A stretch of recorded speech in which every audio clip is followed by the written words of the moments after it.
Today on The Fly, we are happy to be partnered up with Bruichladdich to help bring your holiday gatherings a little punch.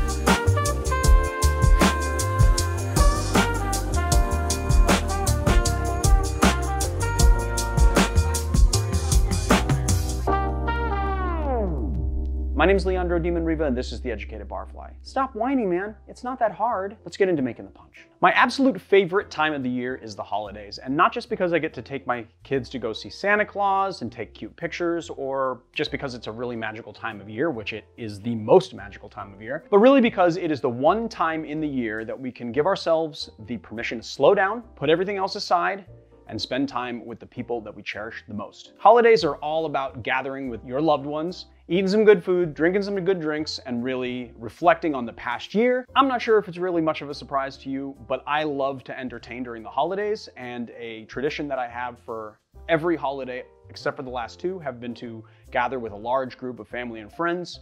And of course, when I do that, I'm the one that is asked to be the bartender. And so what I like to do is to automate my bartending and make a big punch so that everyone can go to it and I can enjoy the party and I don't have to sit there shaking and stirring drinks. So today's punch is going to be the easiest thing that you have ever made on this channel. Okay, so first thing we're gonna do is we're gonna take one lemon, and if your lemons are big like this, you just need one, but if they are small, you're gonna need to use two, and we're gonna peel it and make an oleosaccharum. Now, because we're making an oleosaccharum, when we peel the lemon, we wanna make sure to get as little of the white pith as possible, but don't kill yourself doing it. You just don't wanna get those bitter notes in your punch. And I like to try and get as much of the peel off as I can. Even getting these little lines here, just like lightly peeling those little lines off. Just get all the peel that you can. And then we're going to add 2 ounces of Demerara sugar. We're just gonna sprinkle that over the peels, like so. Come out, Demerara sugar, come out. We're gonna take a muddler, if you have it, or just any blunt object if you don't have an official muddler, and we're just going to muddle the peels to express the oil into the sugar. So we're muddling these peels here to express as much oil out of the peel as possible, and you should start to notice the sugar getting a little bit wet. Once that happens, you're done muddling. We're just gonna take some cling wrap. If we can, get it out. There we go. There you go. Now you wanna be cooperative. And we're gonna just cover it like so. So usually I let this sit for 24 hours in the refrigerator. If you don't have 24 hours or you don't wanna make it a day ahead, you don't have to. You can let it sit for 8. You could just prep it in the morning, and then you can make the punch in the evening if you'd like. But you wanna make sure that you leave it for a minimum of 3 hours, just to make sure that all of the sugar is pulling the oils out and creating a syrup inside the bowl. All right, now that we've let this sit, so now you can see that the sugar has pulled a ton of oil out and made a sort of syrup inside here, and the peels have shriveled up, and this is gonna be your punch base. So to this, we're gonna add 1 cup of very hot water.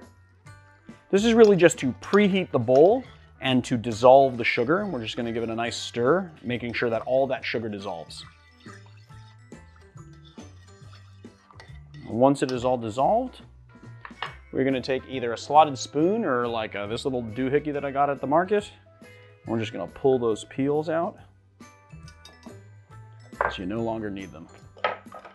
To this, we are gonna add 1 bottle of our scotch. The whole enchilada. And then the rest of our water. So approximately 3 more cups.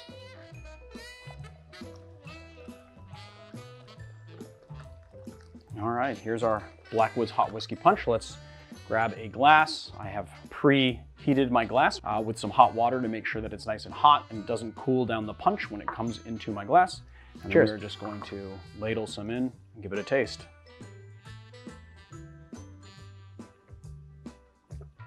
Oh, that works so well with the Bruichladdich.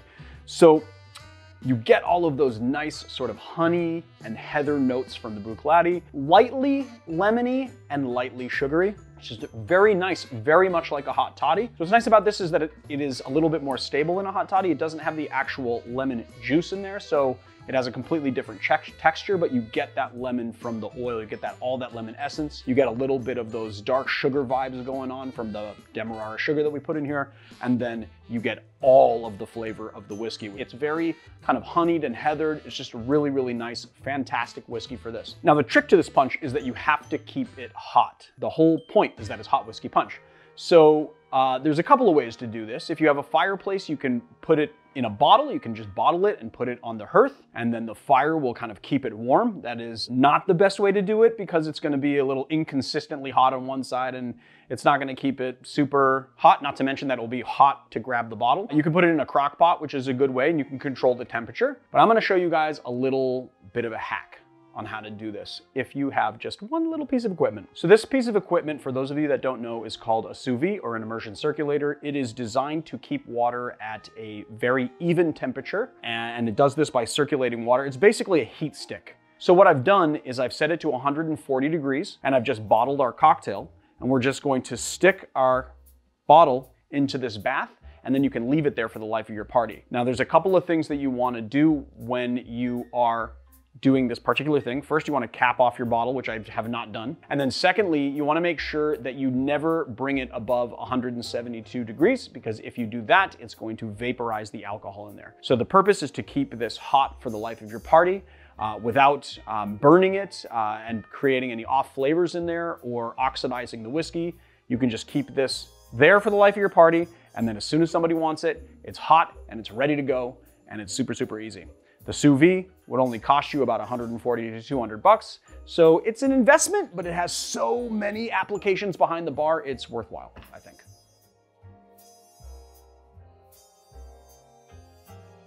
So Blackwood's Whiskey Punch was named after a publisher named William Blackwood, who published a British magazine called Blackwood's Magazine, published between 1817 and 1980. Between 1822 and 1835, the magazine published a series of articles called Noctes Ambrosianae, or Ambrosian Nights. So these were a series of fictionalized dialogues between various Scottish intellectuals that would sit around a tavern in Edinburgh, drinking punch and waxing poetic on the issues of the day. So that wraps us up for today. That's what I got for you. So go get yourself some Bruichladdich and make yourself some Blackwood's Hot Whiskey Punch and enjoy it.